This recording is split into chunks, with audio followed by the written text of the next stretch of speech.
Anonymous Watch Guy here with a review and comparison video. Quick wrist check. We're on the Veyer R1 Racing Chrono. I unboxed on the channel the other day. Really cool watch. Stay tuned for the full review on that one. Today we are taking a look once again at the Timex Command Encounter that I unboxed on the channel a couple weeks ago. And I'm going to compare it to some of the watches that it's kind of trying to be like. And that would be the Casio G-Shock. As you can see right there with the shock right there on the face of this watch is a very G-Shock-esque watch from Timex. Just a quick review of the specs on this one. It is a 45 millimeter watch. It is a funky 16 millimeter lug opening on this one. It is 14.5 millimeters thick. Depending upon where you measure your lug to lug, if you measure it inside here, it's about 46 millimeters. If you measure it out here, it's about 52 millimeters. So it is a larger watch. Of course, you do have a mineral crystal on there. And it is a quartz watch as well, obviously. This one has plenty of complications as far as your date. You've got running seconds down there. You've got your day of the week. It has world time. It has alarms. It has all those fabulous things that most G-Shocks have. It also has Indiglo. It is 100 meters water resistance on this one as well. The Indiglo is not great. I think I tried to show that in the... You can see it kind of light up down there in the bottom right corner. Not great Indiglo on this one, not by Timex standards. There's definitely some better Indiglo on other Timex watches, but a pretty cool watch. I definitely like the watch. I like the look of the watch. It kind of combines for me maybe a look of your Casio Oak, the 2100 series G-Shock, and a 5600 G-Shock Square. Has a little bit of a vibe of both of those watches. You do have Loom on your handset on this one. You've got Loom plots at the end of each one of your indices as well. So there is Loom on this watch that we'll take a look at here momentarily. You've also got your Timex logo printed on there above the 12 o'clock position. Your date function or your day function over here on at the 9 o'clock position. You've got your water resistance 100 meters down there in the lower left as well. But a very legible layout, very easy to read the time at a glance, I think. Definitely like the overall look and design of this watch. Also think the strap, this resin strap, is very pliable and comfortable and better than what you would get on your cheaper G-Shocks. You've got your Timex logo in red here. I like the pop of color with your red Timex logo. Your red up there at the 12 o'clock position and the red hand on your day indicator as well, like the use of color. You've got a floating keeper that is signed Timex. Your buckle's also signed Timex. Then on the back, you've got Timex shock resistant and some specs going around the back side as well. Definitely a well done watch by Timex. I think it wears very comfortably. I'm sure it is fairly shock resistant. Again, I don't know if it's as tough as a G-Shock. I haven't tried to beat the heck out of it yet to see. Maybe that's a video somebody can make to try to beat the heck out of this in a G-Shock and see which one keeps it ticking. But definitely like this watch. This does come in at $150 US, I believe is the price on this. It might be $145 on the Timex website. No, it's $149, just double checked. $149 US, so definitely a little more expensive, obviously, than your 5600 G-Shocks come in well under $100. Your 2100 Casio Oak G-Shocks right around $100. The GBD 200, the newer G-Shock Square that's got Bluetooth and step counter and accelerometer and some other things that this watch doesn't have. Comes in at $150 as well. So it is a little bit on the pricier side. compared to some other G-Shocks.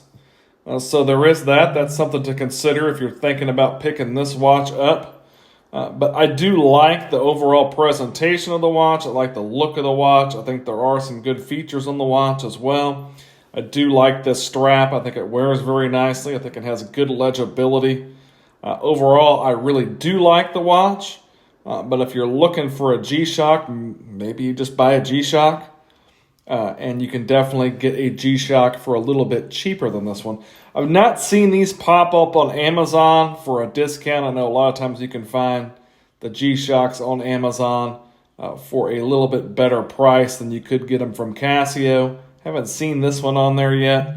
I'm sure you could probably find it cheaper than the $149 US full retail price. But that is the full price from Timex.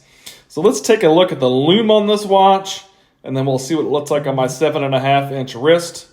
And then we will take a look at it compared to some other G-Shocks.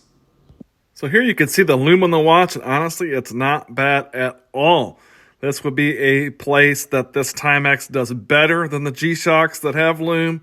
Got a loomed handset. You can see you've got a Loom plot at each one of your indices, and the day indicator hand also has Loom. So definitely not super luminova or anything like that, but you do get a nice green glow. And the Loom on this watch is actually pretty decent. Here's the watch on my 7.5-inch wrist. You can see it does have some really nice wrist presence. This is a larger watch. This resin strap is very comfortable. Definitely looks really good on wrist. I'm definitely a fan of this watch. I think Timex did a really nice job with this watch. Let's take a look at it in comparison to some popular G-Shock models. All right, the 2100 series, or the Casio Oak, is the one this is the most similar to, with your day indicator there and the same kind of window cutout down there in your lower right hand for your running seconds and your date. Similar handset as well. Overall, similar design and layout to the Casio Oak.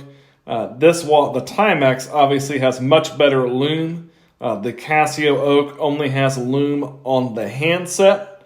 You can see these watches are very similar in the dial layout as far as that goes. I think you've got better legibility on the Timex as well with the white indices versus the darker indices here on the G-Shock. But very similar sizing, very similar overall dial layout. And this 2100 G-Shock is the one I think that this Timex is most similar to. Obviously, the G-Shock's going to do everything this Timex does, except the better Loom on the Timex. I think the strap is a little bit better on the Timex as well. But the G-Shock is $50 cheaper. Full retail, and you can frequently find these for quite less than the $100 full retail price. But there is a comparison with the Casio Oak. Next up, we'll take a look at it versus a 6900 series G-Shock. You can see again the sizes are going to be similar. The 6900 is a little bit bigger. It's a little bit thicker. It's a chunky boy. It's one of the larger G-Shocks, but you can see there are some similarities as far as the size and construction on this one as well. Again, I think the Timex has a better strap, but you can see just from a size perspective, the comparison versus a 6900 series G-Shock. Here it is versus a classic 5600 square. You can see that the Timex is larger than the 5600 series G-Shock. Obviously, it is all digital, and the Timex is anti-digi. But there is your size comparison there. The 5600 is a much less expensive watch as well. But you can definitely see the Command Encounter is larger. And again, I believe this resin strap is better than your G-Shock resin strap. But there is a size comparison between those two.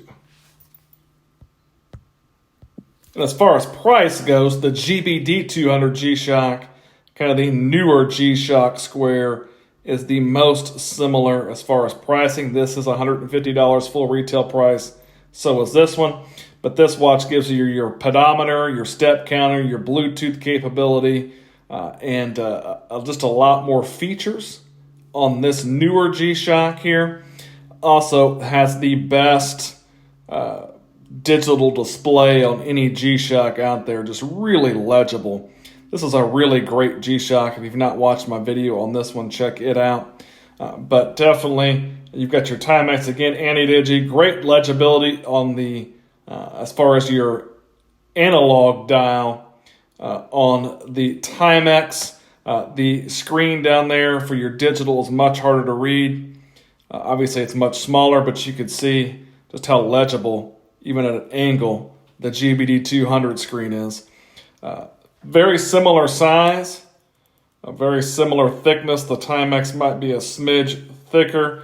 The strap on this one is a pretty good strap too for a G-Shock, but I think the Timex again might get the edge. They're pretty close, but this is a very similar comparison size-wise as well, and price-wise, as these watches are both the same price. But there you have it, the Timex Command Encounter, the Timex G-Shock, we'll call it. A really capable watch, some really nice features, wears very comfortably, good presence on wrist, really good loom on the watch as well. Definitely has some advantages to some G-Shocks, but again, it doesn't really do anything special or different than any G-Shocks. So in the end, you can probably find a G-Shock for cheaper, and maybe you would go that route. But if you're a Timex fan, I think this is an excellent watch from Timex. I really do like it. It's probably going to stay in the collection. The Timex Command Encounter. If you liked the video, give me a like, maybe subscribe to the channel. Thanks for watching.